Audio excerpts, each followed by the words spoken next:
Dr. Lissa Rankin, and I'm here with Anke Richter, the author of Cult Trip and the founder of the Decult Conference in New Zealand, and with Dr. Jeffrey Rediger, the author of Cured, and we are having an ongoing conversation about cults and cult recovery and trauma healing and the ways that some of the most beautiful parts of us are attracted to ways to self-improve, ways to develop spiritually, and sort of how that can put us at risk of cult hopping, especially if we were raised in a family cult or raised in a cult or had parents who were narcissistic and controlling and not helping us develop agency and autonomy and assertiveness and things like that. So do you want to start by talking about some of your... Yeah, I love that you just said the most beautiful parts of us, because I think those are the ones that get exploited in cults. And some of the best people I've met have come out of cults. Yeah. I think some of the best people in this world end up in cults because they're... And they're often so altruistic. They're altruistic. They're willing to take accountability for themselves. They want a better world. They want a better world. Absolutely. They want more than just the mundane, making money, watching, the rugby in New Zealand, maybe here it's baseball or something, and paying off the mortgage. So they're idealists. Yeah. And I guess yes. I'm one of those as well. Yeah. And I've been through. I still find it hard saying I've been in a cult, but I've been in a group that I would now definitely see as a cult, and that's ISTA, International School of Temple Arts. We're here in California. They're quite popular here.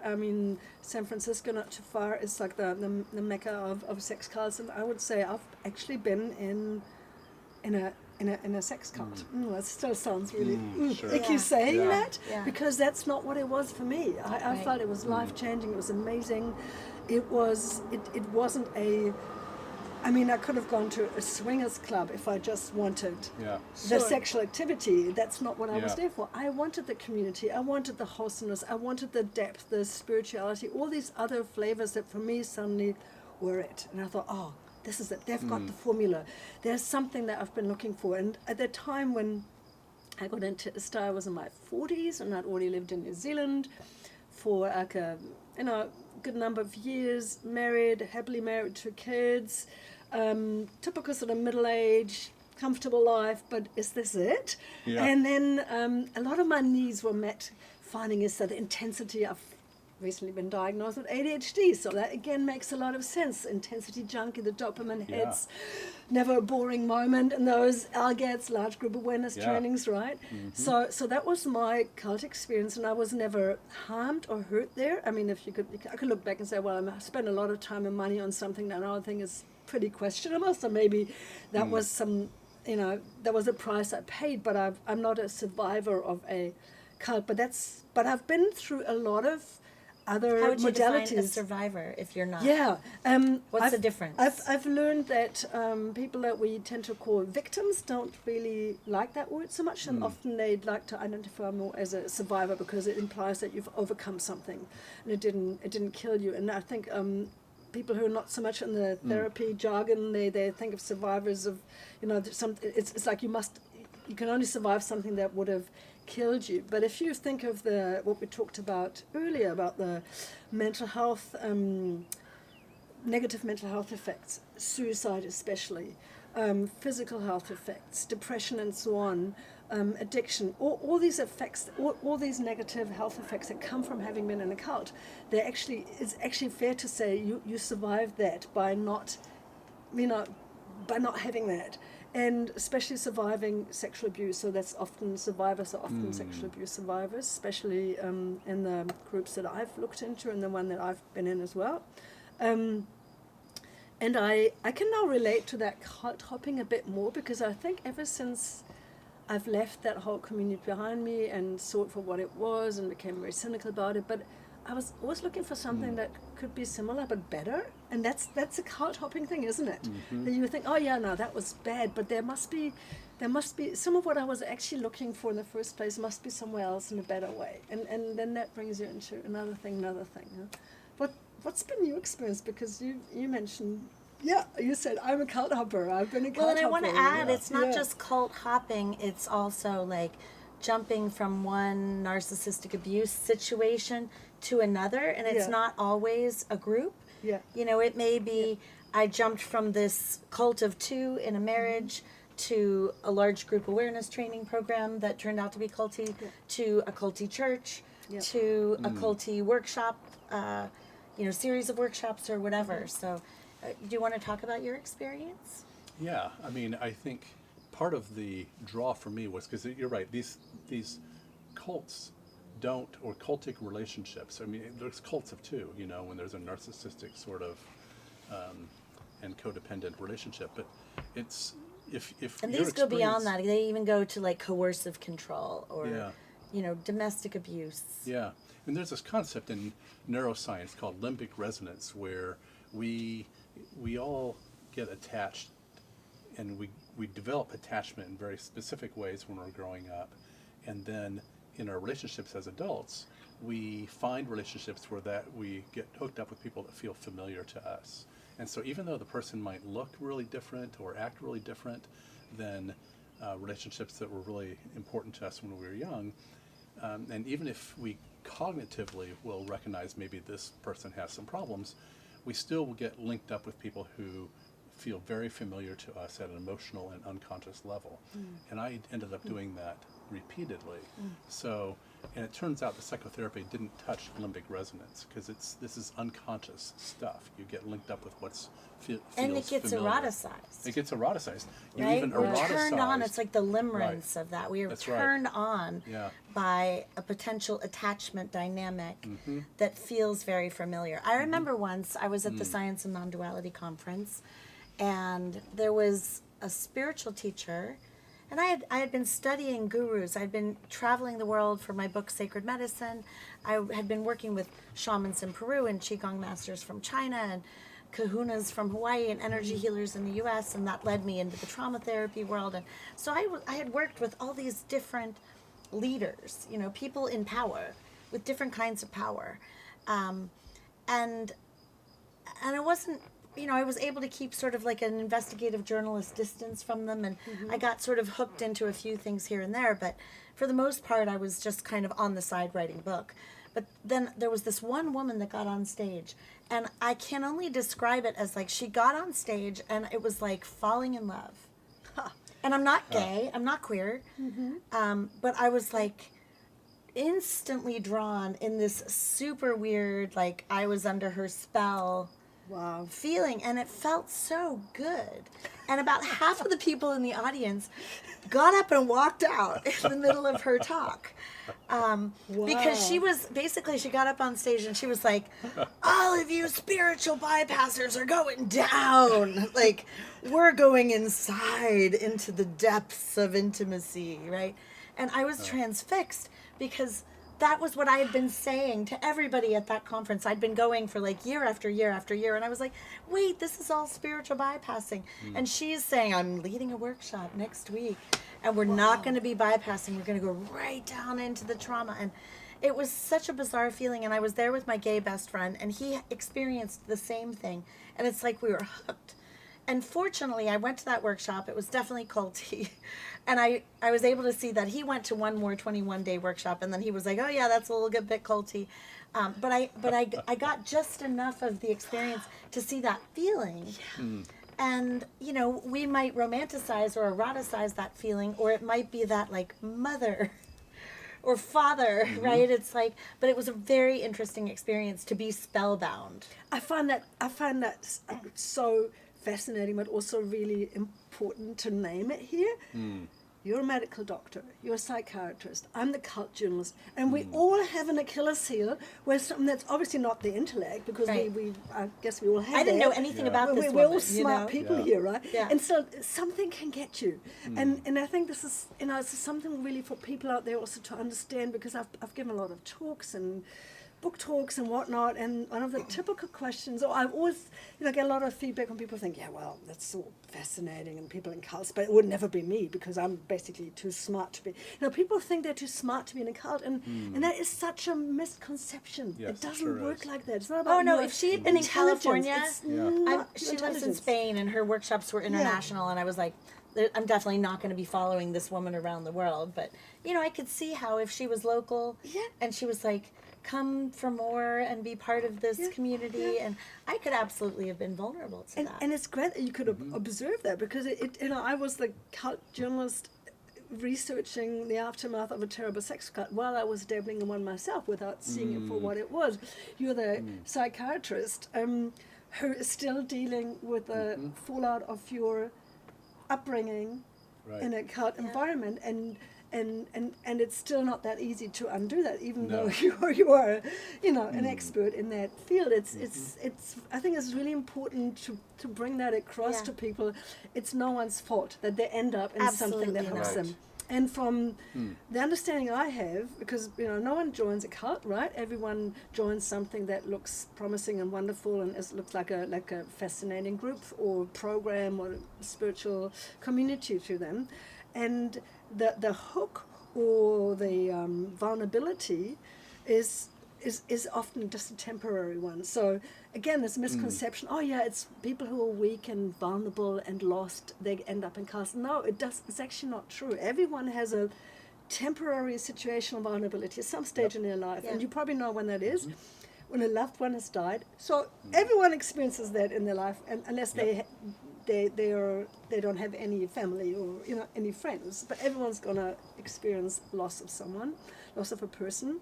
When you move cities, when you start uni, for instance, when you start at college, when you change jobs. I've already talked to my daughter about how to spot a cult in a college setting. Totally. And again, that's part of part of the relational life skills that we were talking about. That kids who grow up in a cult don't get taught that. But this is the thing. It's not. These are everyday normal situations. I mean, starting a college. Grieving a loved one, maybe having gone through a major health crisis like surviving cancer, getting divorced, exactly, relationship breakdown. So these are things that can happen to anybody, no matter how smart they are or how vulnerable or not. And so for people not to realize it could be them. Everyone's susceptible. Everyone has that Achilles heel. We all have it. We've all just exposed it, right? And I think it's important to share. I mean, I'm one of the educators. I've been an educator in the internal family systems world, and people ask me all the time, is IFS a cult? Right? So we need to learn. And I actually went to the leader, the founder, Dick Schwartz, to say, hey, can we have a conversation about this? And I talked to other people about it. And so it's a really important... What do you ask them? I'm curious. Like, how do you have that conversation? I actually... That's pretty brave, going to someone and say, hey, let's have a conversation about your program. And well, again, I think part of you and I met when in the hot springs at Esalen, when I was, I didn't know there was a cult investigative journalist in the hot springs, and I was talking to somebody about, how to cult-proof our communities. And I think one of the most important ways to cult-proof our communities is everybody in the community needs to feel safe to approach the leader, to ask questions like, is this a cult? Can we examine this? Can we look at this with critical thinking? And am I going to get shunned? Because I teach with the IFS leader, right? Am I going to no longer be invited to teach with this person if I'm asking critical questions? Or like I'm preparing to teach a class this week, 6-week Zoom course called IFS for Self-Healing, and I'm including in the education the limitations of IFS. What are the ways that it's not great? What are the potential harms? How can this be misused? Great. And for me, I've been able to have those conversations with the founder, and I'm not shunned. He still teaches with me. He still takes my phone calls. And he's also able to acknowledge, like, I've seen that because of the popularization of it since his book No Bad Parts went really viral. And blockbuster movies. So there's a whole lot more people doing it now. He's like, I can see that there are these kind of radicalized subgroups that we have no control over that could become culty, right? So I think we need to be able to have some of those conversations. And I was just very blunt. I was like, Dick, what do I do? There are people coming to me as an educator in IFS who are telling me some stories that sound a little bit culty about some of the groups that they're involved in that are related to IFS. And what do I say? How would you answer that? And he actually gave me a statement that's on my phone. I didn't prepare to pull it up. But he gave me a public statement and gave me permission to use it. Now, I'm curious because when I met you in the hot pools, isn't it? Yeah. We keep coming back to this, right? One day we're going to go I'll back look it up into- while you're talking. Yeah.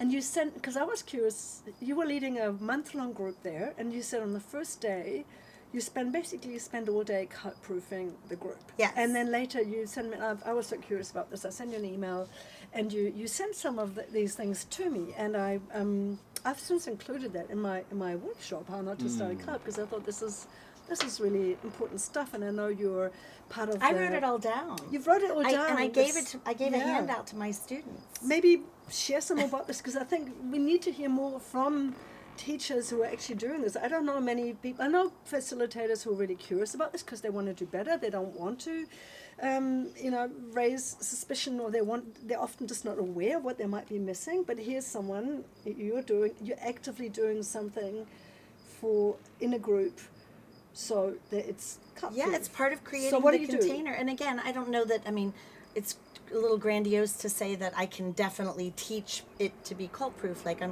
can't guarantee Well, you're that. trying, but what are you trying to do? Yeah, what I'm trying to do is to teach the people in the community that they have a responsibility too.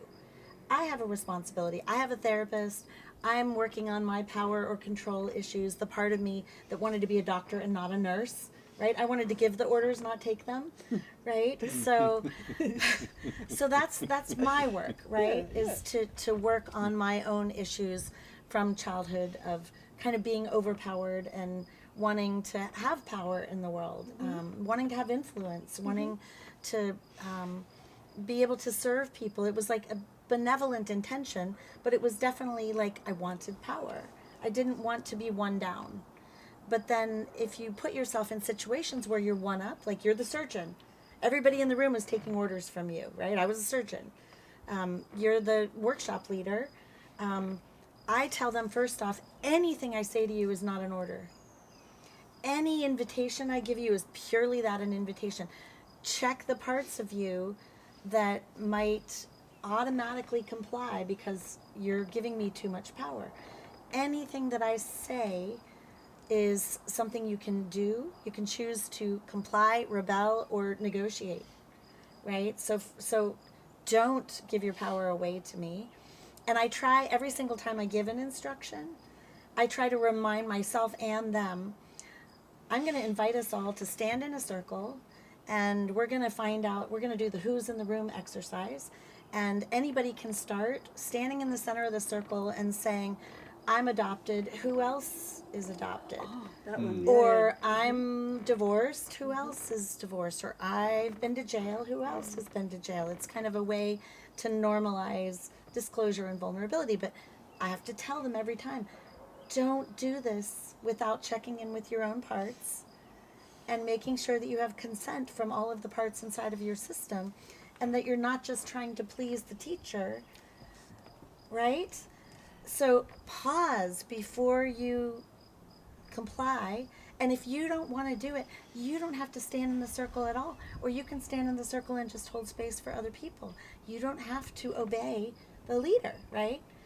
This is so right up my alley. And can I add a bit Yeah, sure. to that from the perspective of someone who's done a lot of groups, and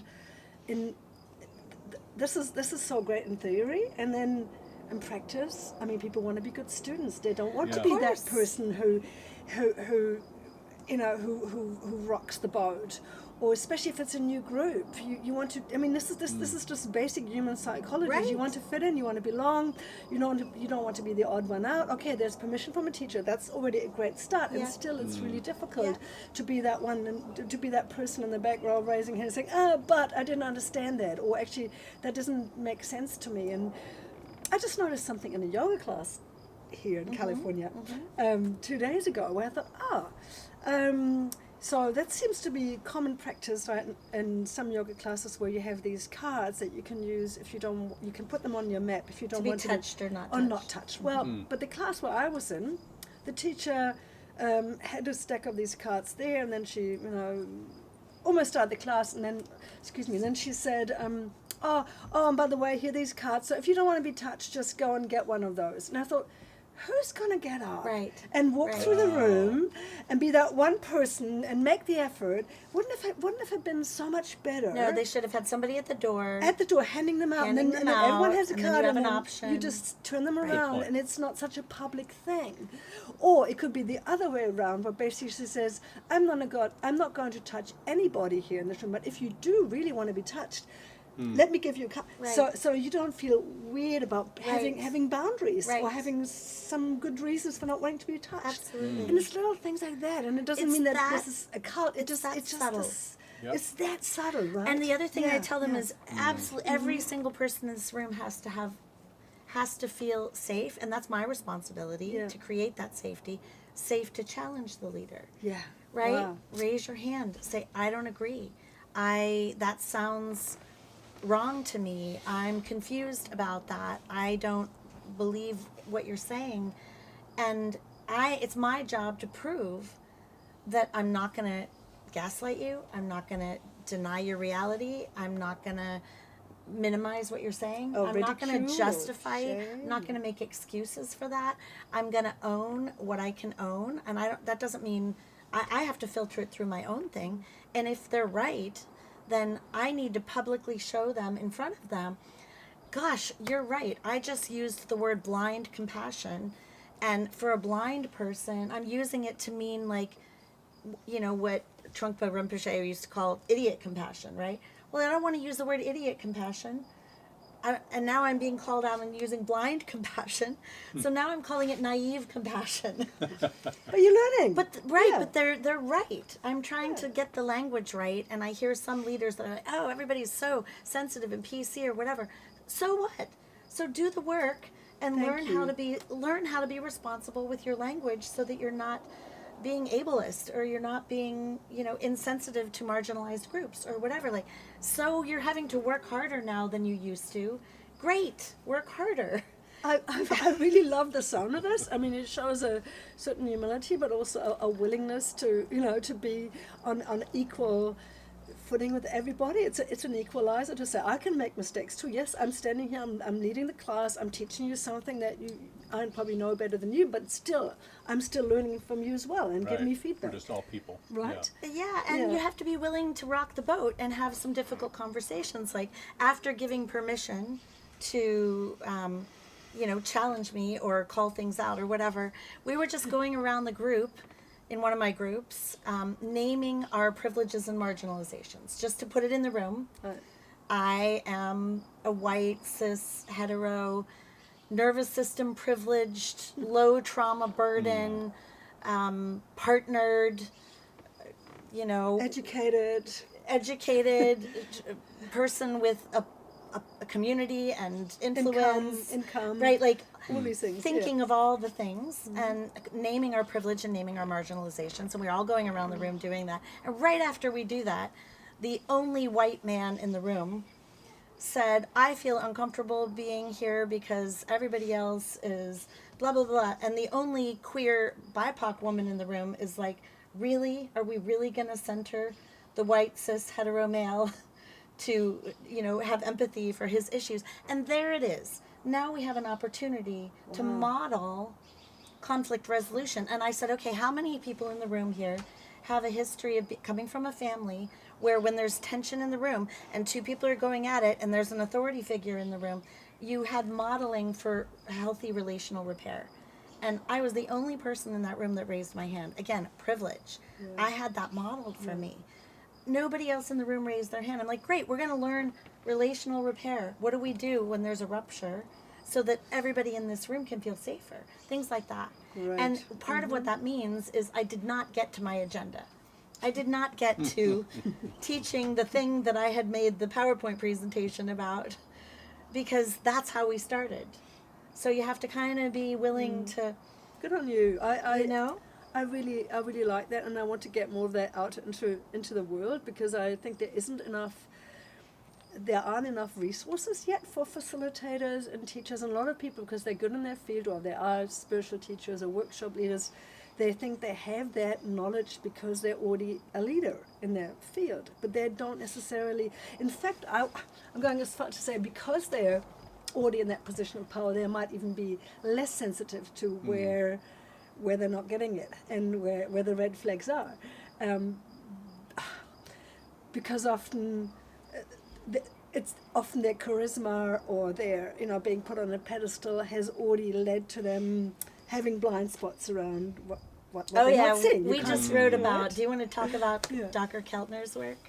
Oh, yes. We just wrote about this in our book, Relation Sick. Well, he's looked very closely at power Yeah. and how power works out in relationships. I don't know which part would be most helpful to talk about. Just the neuroscience I found so interesting. Yeah. Like the more power you have, it changes your brain. Like your mirror neurons stop functioning so well. You lose empathy. The higher up the power and privilege change, it actually changes your neuroscience.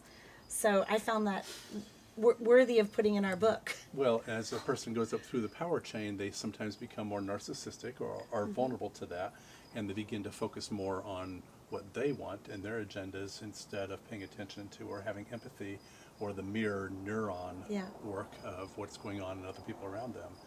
And that's where a little bit what you're talking about with his research. Yeah. I want to hear more from you. We started talking about cult hopping, and you started talking about limbic resonance. You don't have to tell your story, but if you feel like you want to tell any of your story, you kind of started with talking about that limbic resonance, but then you didn't get into the story. Do you, again, full consent, no pressure, the camera's running, but no, it's totally fine to say I don't want to talk about it. Yeah, no, I'll tell a little bit. In the next segment, I think, though, why don't we take a break, and so that anyone who needs a break can also have a break. And That sounds great. We don't want to be the best cure for insomnia that people have. And then you can go inside and check with your parts and see if any of them want to tell a story or don't want to tell a story. What a great conversation, by the way. We're really getting into it now, It's right? a great conversation, Yes. yes. Glad I'm here.